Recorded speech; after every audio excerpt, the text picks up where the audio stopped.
Hello and welcome to this special episode of Focus On. I'm Akin Obakeye. Accra was the place to be as it hosted the third edition of the Africa Prosperity Dialogue, bringing together some of the continent's most influential voices for a high-impact 3-day conference. At the heart of discussion, strategies to finance and develop infrastructure projects that will drive Africa's integration.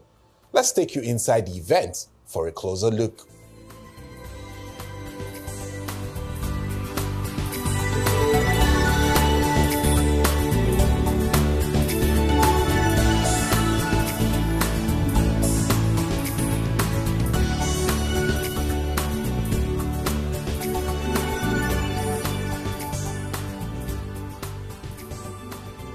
The third Africa Prosperity Dialogues took place in the vibrant city of Accra, Ghana, with the theme Delivering Africa's Single Markets through Infrastructure, Invest, Connect, and Integrate.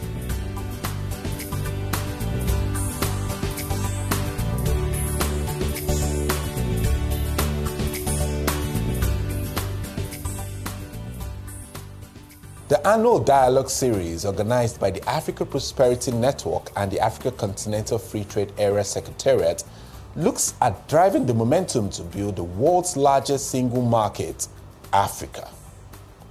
Nkosazana Dlamini Zuma, the chairperson of the Africa Prosperity Network Advisory Council, sets the event in motion.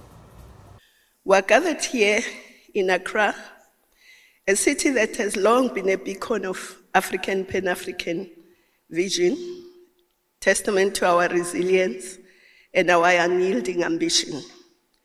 Today we stand on the precipice of transformation as we deliberate on shaping the future of our continent. Of course, the theme of the year, delivering Africa's single market through infrastructure, invest, connect, integrate, is not just an ideal, it is an urgent call to action. The African Continent Free Trade Area is not an abstract policy framework, it is a generational mandate to unite our economies, facilitate trade, unlocking prosperity for all Africans. It is the key that will free us from the economic chains that have for too long ensured that Africa remains underdeveloped. To realize this vision, we must invest, connect, and integrate. Infrastructure is the lifeblood of any economy. It is the roads, railways, airways, and seaways that link not our villages to our cities, but that link our countries. But more importantly, that will move trade between our countries. In turns, key private sector players speak to the relevance of the dialogue in shaping Africa's prosperity. Africa, with its diverse nations and culture, holds immense promise, yet its potential is still largely untapped due to systemic barriers. One of the most significant hurdles to overcome is the fragmented nature of the continent's markets, which have made it difficult for countries to effectively trade with each other and share resources and scale up innovations. This fragmentation also means that businesses are unable to access regional and international markets, and citizens are disconnected from opportunities that could enhance their livelihoods. Ours is a vibrant continent with a youthful population that can be harnessed for productivity with the right skills set. It's a continent with huge natural resources that can transform its fortunes with the right management and governance skills. It's a continent that offers exciting investment opportunities. And we as MTN are example of how much that investment can be and how much it can be good for the continent and for business. In trade and energy and in digitization and many, many other opportunities exist in Africa. Indeed, Africa is the place to be. When it comes to infrastructure, Africa in Africa, bridging 130 billion to 170 billion financing gap is a major challenge that requires innovative approaches to deliver our infrastructure needs. AfCFTA is committed to financing projects that will transform our infrastructure landscape on the continent. We are actively working to mobilize both public and private investments to bridge the financing gap that has hampered our progress for far too long. We must create ecosystems that attract investments by ensuring transparency, reducing risks, and fostering innovation. Only then can we transform our continent into an interconnected marketplace that benefits all Africans. In addition to its debt financing, AfCFTA is supporting infrastructure financing through equity under its subsidiary, the Fund for Export Development in Africa, or FEDA, by crowding in investments through its comprehensive guarantee offerings and ensuring infrastructure projects are realized through its innovative project preparation facility. However, infrastructure is not merely about physical structures. We must also connect. Infrastructure is about connections that we forge between nations, communities, and economies. The African Continental Free Trade Area, AfCFTA, presents a remarkable opportunity to enhance trade and foster collaboration. However, its success hinges on our ability to connect markets through seamless transport logistic networks. Infrastructure is not merely a facilitator of trade, it is the foundation upon which Africa's economic future will be built. Transport corridors, digital networks, energy systems, and trade facilitation mechanisms are the arteries that will connect our economies, empower our business, and enable Africa to compete on the global stage. However, the challenge is stark. The African Development Bank estimates that Africa faces an annual infrastructure financing gap of $68 billion to $108 billion. Bridging this gap demands innovative financing solutions, robust public partnership, and a concerted effort to mobilize private sector capital. We must also leverage blended finance mechanisms and explore new avenues of investment to ensure that infrastructure projects are not only viable, but also sustainable.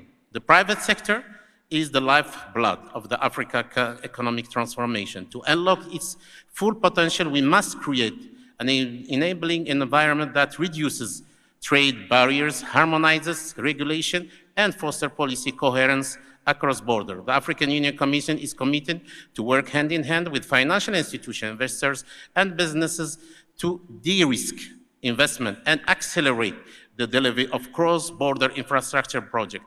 BADEA is immensely proud that this consortium will mobilize greater resources for Africa.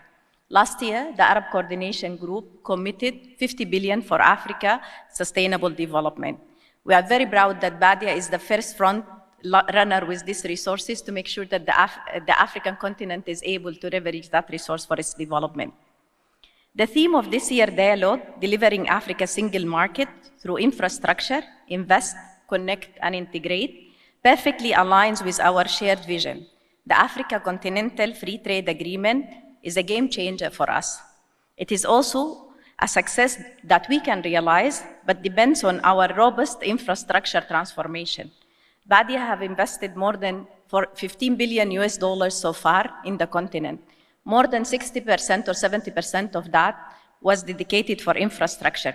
More than 40 airports we've built in the continent. We have had a lot of what we call them the isolation liberation roads.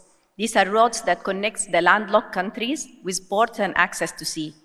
We are very proud that BADEA's new ambition 5-year plan that we recently launched, $18 billion that we want to program over the next 5 years, are actually focusing on continuation of our infrastructure development. At BADEA, we don't see infrastructure as a bridge to prosperity and integration only. We see it as a human-centered approach to development. We remain committed to working with governments, private sector, who are very proud that we are partnering with them today on the digital transformation, on the financial inclusion, and on the development of Africa. As the host nation, Ghana's Vice President Nana Jane Opoku-Agyeman stresses the importance of a strong collaboration in driving Africa's single market agenda. Africa's fragmented markets are a significant barrier to our economic potential. While our continent boasts of a population of 1.4 billion people and a combined GDP of more than 3.4 trillion, a significant part of the potential remains unfulfilled and will continue to do so if our markets remain divided. Integration is not just a theoretical concept. It is a lifeline to our collective future. By breaking down barriers and creating a single market, we can unlock immense opportunities, create jobs for our youth, and Madam Zuma, I agree with you, so we don't watch them drowning in other waters. We can also, by so doing, lift millions out of poverty. These dialogues are unique because they bring together voices from diverse sectors, trade, industry, banking, and more.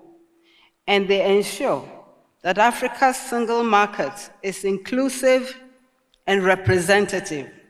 Over the 3 days, the event witnessed several sessions deliberating on unlocking finance, infrastructure, trade, logistics, and a host of other issues. You can also think about, this feels like an elephant, and if you try to swallow it, you will choke. 108 billion is not snuff, as they call it from my country. So where are the priorities that you see for us to begin to close this gap? The third day witnessed a reinvigorated momentum following the outcome of the event. Present on the final day of the conference were presidents and heads of state, representatives of government on the continent, business leaders, diplomats, among others. D'importer certains services essentiels. The president of Ghana, John Dramani Mahama, gives the participants something to look forward to. In his remarks, he stresses the significance of a single market for Africa and why collaboration remains critical. Our continent, Africa, is at a crossroads. On one hand, we boast of immense natural wealth, a youthful and dynamic population, and growing technological advancement. On the other hand, we continue to grapple with economic disparities, infrastructure deficits, and structural barriers that impede our forward movement. But the good news is that our destiny is in our own hands.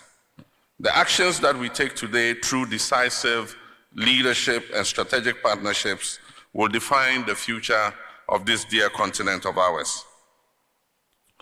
One of the most transformative initiatives of our time is the African Continental Free Trade Area.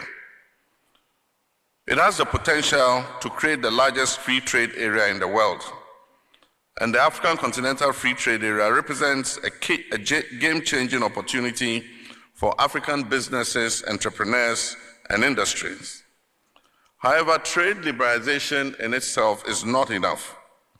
We must invest in infrastructure to facilitate trade, efficient road, rail networks, ports, and digital connectivity. We must strengthen African supply chains to ensure that our industries produce goods and services that meet both regional and global standards. We must harmonize our trade policies to eliminate non-tariff barriers and reduce the cost of doing businesses across borders. We must fast-track the full operationalization of the Pan-African Payment and Settlement System to facilitate the payment for goods and services across our continent.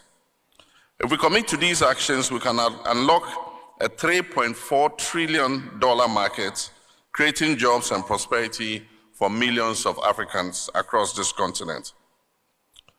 We must move beyond being exporters of raw material to become producers of finished goods, whether it is cocoa in Ghana, oil in Nigeria, copper in Zambia, or diamonds in Botswana. We must process and add value to our natural resources. By so doing, we'll not only increase our share of global trade, but also create sustainable jobs for our people, especially our young people. We must indigenize ownership of our natural resources. There's capital and technology available to us today to increase our participation in the exploitation of our natural resources. Our governments must therefore work hand in hand with the private sector to drive industrialization through special economic zones that encourage manufacturing and innovation, access to finance for small and medium-sized enterprises, which are the backbone of our economies, investments in technical and vocational education to equip our youth with the skills needed for industries of the future. The fourth industrial revolution presents a golden opportunity for Africa to leapfrog traditional development models. We don't need to go back to inventing the wheel. Digital transformation can drive financial inclusion. It can improve public service delivery and create new opportunities for all our people. Collaboration and partnership is a sure way to reach, one may call it the destination that we're looking for as Africa. Integration being key, the Arab Bank for Economic Development in Africa and Africa Continental Free Trade Area signed an agreement to bolster the ongoing works to boost infrastructure development on the continent. Stressing the need for more investment on the continent, the Secretary General of the AfCFTA Secretariat, Wamkele Mene, talks about the gains and what more needs to be done. They said we must establish a single payment system for the African continent. Today, as we speak, along with AfrEximBank, we have established the Pan-African Payment and Settlement System, which enables payment in local currency. I live in Ghana. When I travel to Kenya, there's a direct flight. But if I want to make a payment before the AfCFTA, I transfer money to my counterparty in Kenya. It goes via London, New York, or another part of the world. As it is with air travel, there is no reason why money cannot flow intra-Africa direct.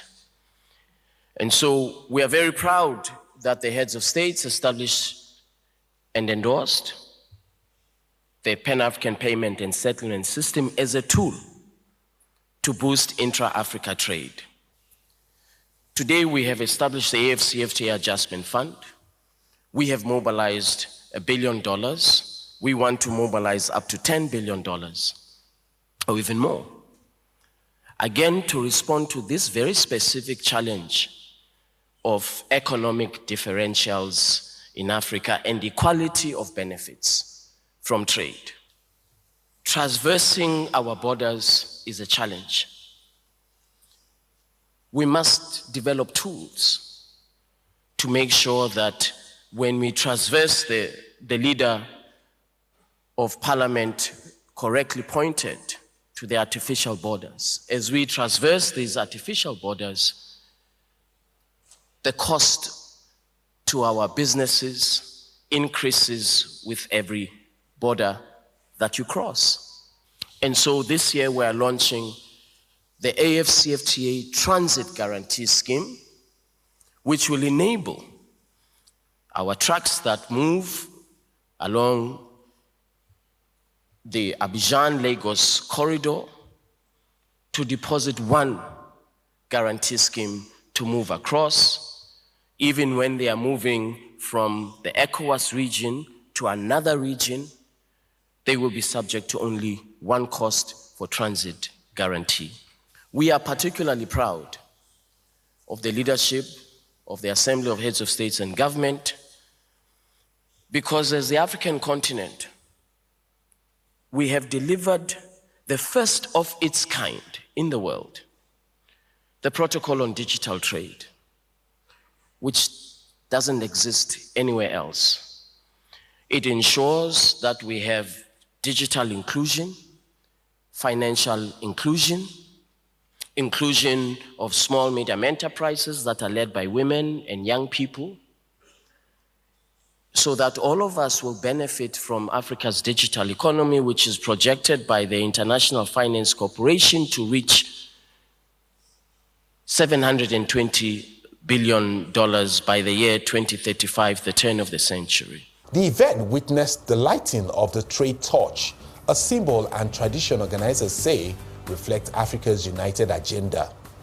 We are here as private sector to support, to invest and to industrialize, and that's why the Africa Trade Torch, which is the symbol of the private sector, the symbol of the trades of a Made in Africa product, is here for all of you, your excellencies, my sisters and brothers of the continent, to see how we empower the private sector, how we industrialize, how we make sure of the Africa we want. And your excellencies, the private sector is always challenging when you say we want Africa free from hunger, free from disease, free from illiteracy, free from ignorance. What we need as the Africa we want, an Africa not free from hunger but well-nourished, not free from illiteracy but well-educated, not free from poverty but wealthy, not free from disease but healthy.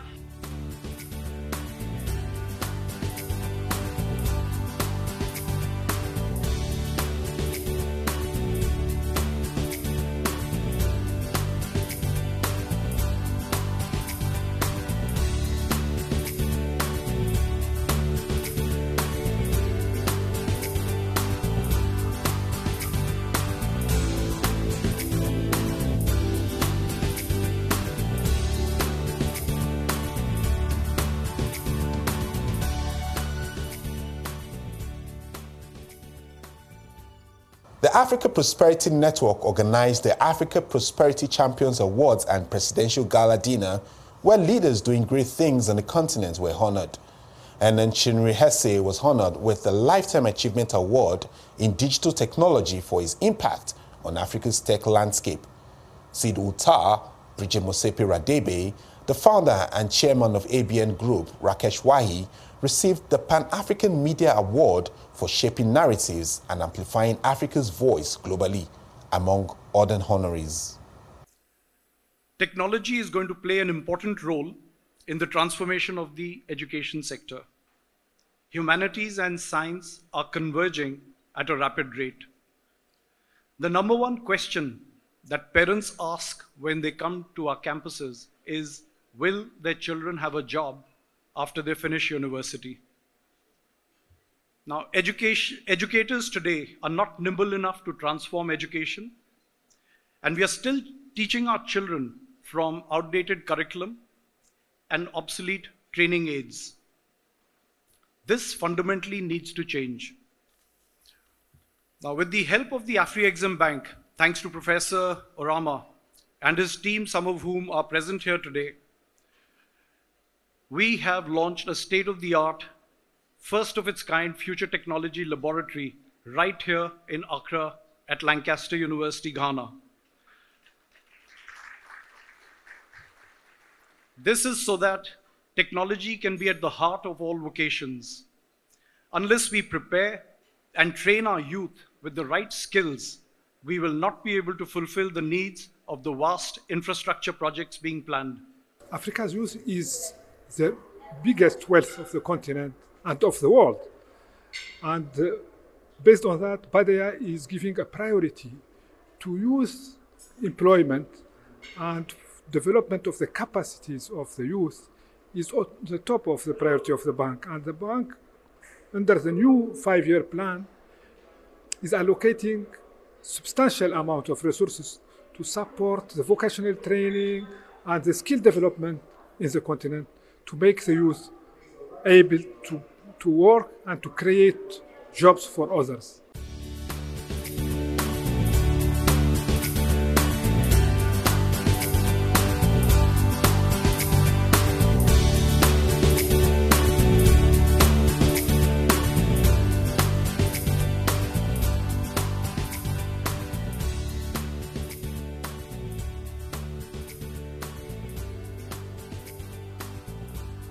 Stakeholders believe the fate of Africa's single market agenda will be determined crucially on the momentum of successes that can be achieved over the first decade of the AfCFTA's implementation. But that's all on this episode of Focus on Amaki or BADEA. Until next time, it's bye for now.